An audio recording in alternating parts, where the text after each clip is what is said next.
Hey guys, what's up? It's me, MC Matador here, and Happy New Year, Happy New Decade from MC Matador, myself. And for the fourth year running today, I will be doing my possible 2020 Park Visits New Year's edition. Now, I want to say, I have an exciting year coming up. Happy New Year once again.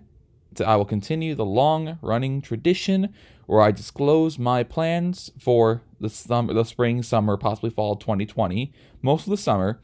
I've been leaving quite a few teasers about where I'm going to be going in the videos over the past few months in the fall and the winter. And now, and as the new year, it should be tradition upon this channel. I think for the fourth year running now. I've been doing this since since the 2017 season. So 4 years running, I will tell you from most likely to least likely, as well as a couple other things, where I'll end up and where you expect content from for the 2020 amusement park on season. First things first, we want to get the obvious out of the way and say Six Flags Great America is confirmed. I already have my season pass. I already have my dining pass. It's just that things might be a little different this year when it comes to my home park.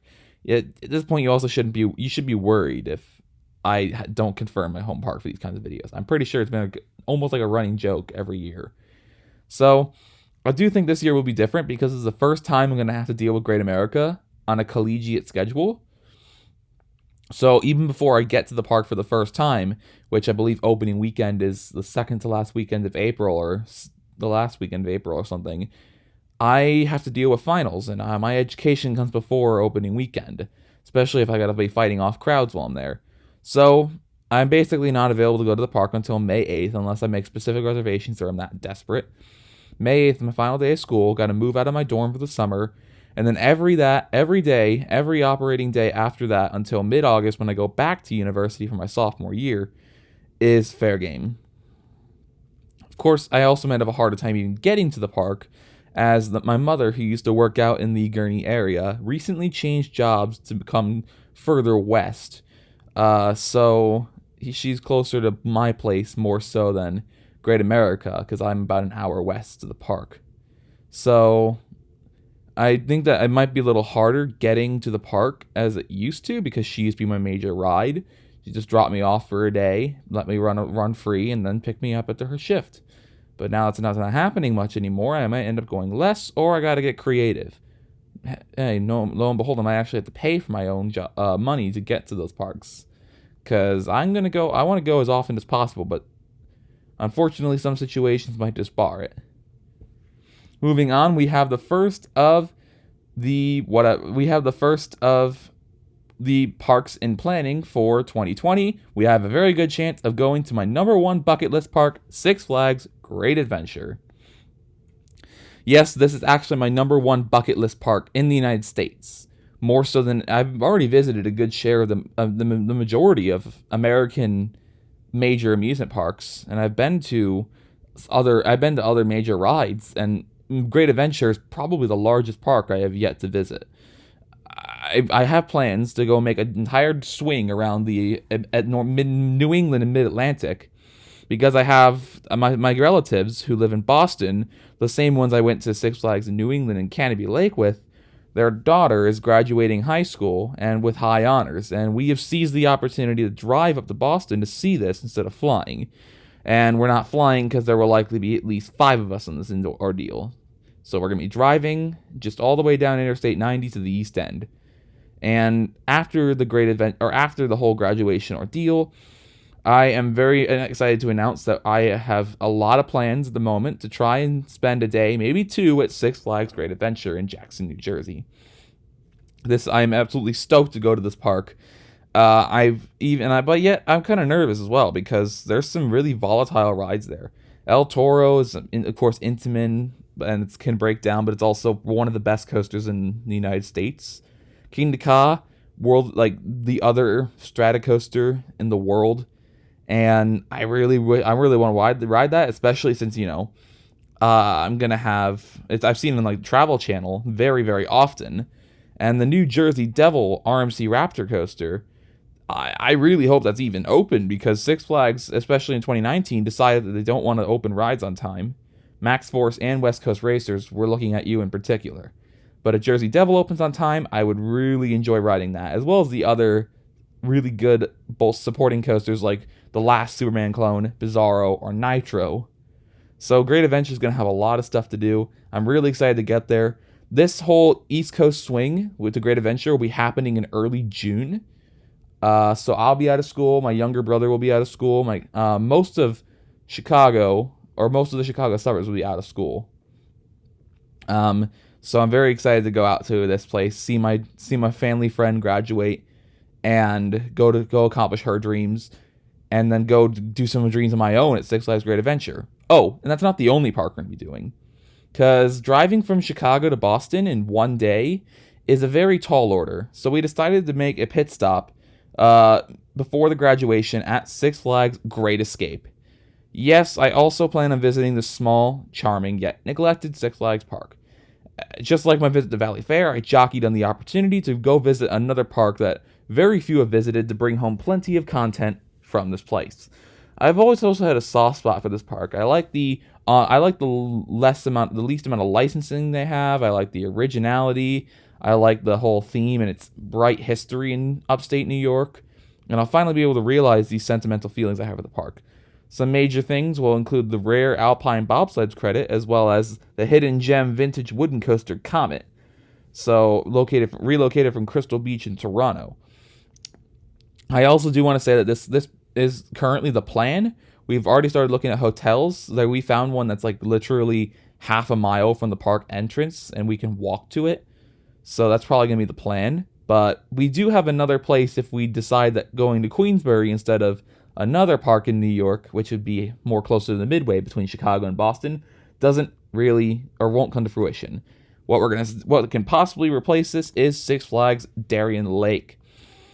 Kind of like I said, I'm in a rut to where I really can only visit one upstate New York park, and I chose Six Flags Great Escape over Six Flags Darien Lake. I think Great Escape will remain pretty much stagnant. It's just going to get a bunch of smaller bolstering additions every year and not really go for the major splurge, unlike Darien Lake, where I think there's a really high possibility of it rapidly developing to some sort of Six Flags mega park in a underrepresented market to directly compete with Canada's Wonderland. Maybe not immediately down the road, but 5-10 years down the road, it'll actually have a formidable lineup if they decide to put enough effort into it. And Six Flags Darien Lake would be a lot easier to visit in the future, as it's much closer in proximity to I-90 near Buffalo, if I choose to do that route again instead of Great Escape, which is a little off of I-90 on I-87 north of Albany, but not directly on the way. I'd have to go out. I'm going a little out of my way to get to Queensbury. So I chose Great Escape over Darien Lake, but there is a small chance that I can squeeze in both, or somehow Six Flags Great Escape falls through. Of course, some notable rides there will be the last of the Superman Intimate Hypers, Ride of Steel, the first ever quintuple 5-loop inverter, Viper, and my second ever motorbike coaster, and the one that I'm honestly a little underrated excited for, the Moto Coaster.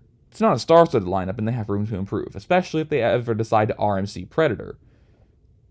If that's even going to happen. Six Flags has kind of gone with a siesta from RMC.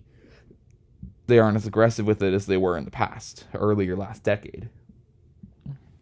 Moving on, we're going to start getting into another trip. This is the whole Great Escape, Great Adventure, Darien Lake would all happen in one circuit if this trip were to go down in early June. Now we have a trip where we don't really have a time frame, but we want to get done at any point, is a Ohio circuit. Cedar Point, Kings Island. Typically, my family takes a larger vacation, which in years past has been, say last year was the Tennessee, Holiday World, Dollywood, Kentucky Kingdom trip. And in 2016 was the Charlotte, North Carolina, Busch Gardens, Tampa trip. 2015 being Atlanta, St. Louis. We didn't really do one of those, or we've done the bigger trip every year, but usually when those years, I have a smaller trip with either my immediate family, my dad and my brother. Sometimes we bring along my uncle and my little cousin, who's about the age of my younger brother. And we didn't have time to do this type of trip last year. We usually go someplace local, Cedar Point, Kings Island. We would have done Kentucky Kingdom or Holiday World, or something like Minneapolis or Wisconsin Dells, St. Louis. Something local where we can all go enjoy it.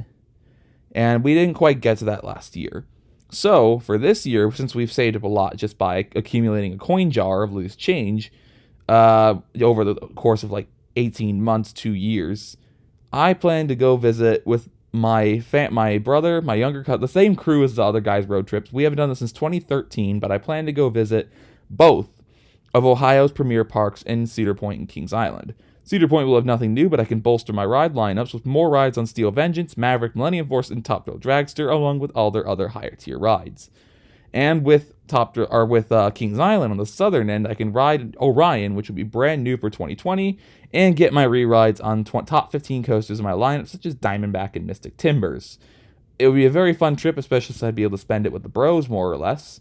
But I think this also it's planned, but it's less likely to be executed in the 2020 East Coast swing. Moving on, we have Busch Gardens, Tampa. There is a fat, sparse chance of me flying or even driving out to Tampa to see one of my mother's family friends. There's a good reason to visit this park if I do decide to see this friend who lives in the Tampa suburbs, but there's really... I would love to visit this park again, don't get me wrong. Iron Gwazi in 2020 would be fantastic, get my credits on Tigris, but I really have already counted myself out from going here. But I'm always making it a possibility just in case we do make a swing decision to go see this family friend out in Tampa, Florida. And I can go get my revisit to Busch Gardens, Tampa. I believe it'll be the first time I ever revisited a park outside of the Midwest. Or actually, New England would be the first one. New England would have been the first revisit outside the Midwest. Yeah, so, never mind. My first revisit in the Southeast, we'll call it that. Moving on, we have a little tangent. I want to talk about my newfound freedoms. I forgot that there was not another park after this, so sorry about the jump cut. But with me and high school buddies becoming over 18 years of age, getting close to our 20s actually, we're potentially, and I have a high school friend who is another little less of a coaster enthusiast, but still a really big thrill seeker and an adrenaline junkie, joining me next year at university. And if everything lines up in the stars with our newfound freedoms, as well as including fiscal freedoms, we can pull the trigger on independent journeys of our own, just between a bunch of bros that are all like late teens, early 20s, going places in the U.S. So we just get a car, we go somewhere close, or we even fly out somewhere and just ride share the rest of the way. So it's something to keep in mind. I was actually heavily considering buying a plane ticket for winter break to go out somewhere for a Christmas event, say Orlando or San Antonio or Los Angeles, maybe even Branson, if I were to go do that. I would have loved to have gone to Silver Dollar City or Dollywood for the Christmas event, but I probably would have ended up. But I decided to just pass on that, especially with Orlando getting new coasters like Velocicoaster and Icebreaker in 2020, as well as possibly Busch Gardens Tampa in that loop as well. So I would love to be able to do these things, but I definitely there's a lot of limits. The possibilities are limitless for what I can do with buddies in the summer and breaks and holidays from schools, but the finances and logistics as well as parental guidance may not quite be in my favor for these newfound freedoms yet. But it's something to do. I always have the freedom, and if I feel like putting the money aside, I can always take a plane or an Amtrak to a nearby, basically just a place, and basically anywhere in the U.S. I could take, especially since there's an Amtrak in my college town, I can go to St. Louis on a whim if I wanted to. But, of course, I'd rather do this when I have buddies at my university or make friends of my own at university that might be coaster enthusiasts. Just a thing to consider if I ever end up somewhere that may be a little sporadic. If I have a last minute visit, odds are I did it my own time, or I went with a newfound buddy or current buddy. And with that, I also want to get to one last category, the anomalies. Some parks I have a fat chance of visiting, yet it's not necessarily like, no, this isn't happening. These are going to only be through family friends, or it's basically, if I go to these parks through a grandparent, a friend, a younger family member, or just me tagging along somewhere, or even my younger brother who will be reaching his 1-year anniversary having his license. In my state, this very heavily mandated, the license thing, Illinois. So he's gonna be able to use his driving privilege more liberally with more people. So places that we could potentially end up through various means, anywhere in the Midwest is fair game. Because Holiday World, Kentucky Kingdom, Adventureland, Mount Olympus, Indiana Beach, Six Flags St. Louis, and the like can all be within a stone's throw of where my brother would consider traveling.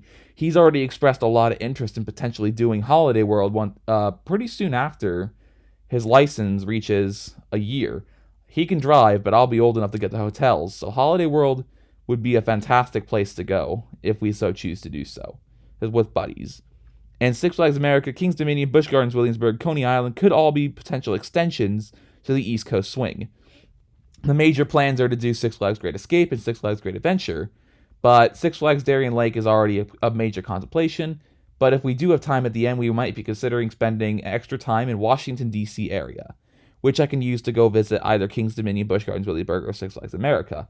And Coney Island, we have to go in and around New York City to go visit or go to New Jersey. So Coney Island might be a potential thing. Plus, I didn't think of these, but any of the Jersey parks, if we so decide to spend more time in Jersey. I mean, they're very unlikely that we're going to defy from the trip so much, especially since I'm probably the most vigorous, outgoing member of my family when it comes to vacations. I like doing things, and some people just like doing nothing on vacations. They pay to do nothing. I'm always the one that wants to move about, and I could be quite bossy with it, but I do have to take a step back sometimes and realize that some things are not possible. So, with those things out of the way, I want to also talk about one more thing, my potential credit count. 2020 could bring a cyclical milestone for me. I hit 100 credits in 2016. I hit 150 credits in 2017. I have a very good chance of hitting 200 if all goes well. If all maintenance is in line, I will be able to pick up enough credits for 2020.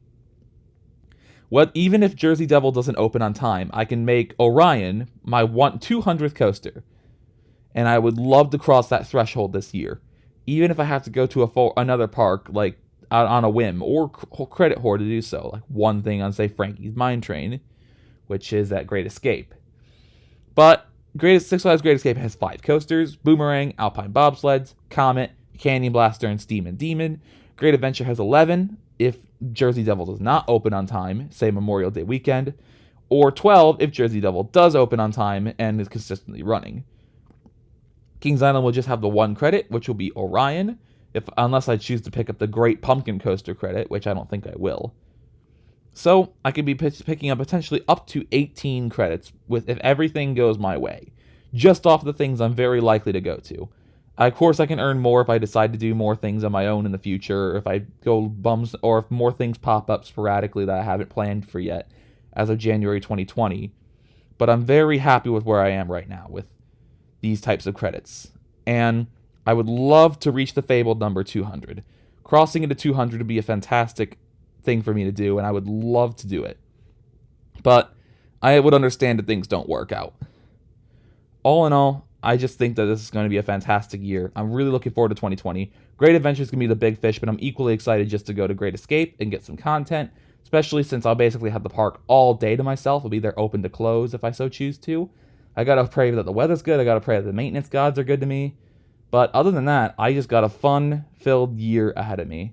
I'm very excited to do everything I've been wanting to do, or not everything I've wanted to do, but everything that's coming up I've had the chance to do in 2020. Remain grateful and count my blessings, and I just hope you guys have a great year too. So, with that being done, I hope you guys have enjoyed the video. If you did, feel free to like, comment, or subscription. And as I hope it really does mean something to me. Leave your thoughts of where you're going to end up in 2020 if you're going anywhere. And as always, I wish you guys peace.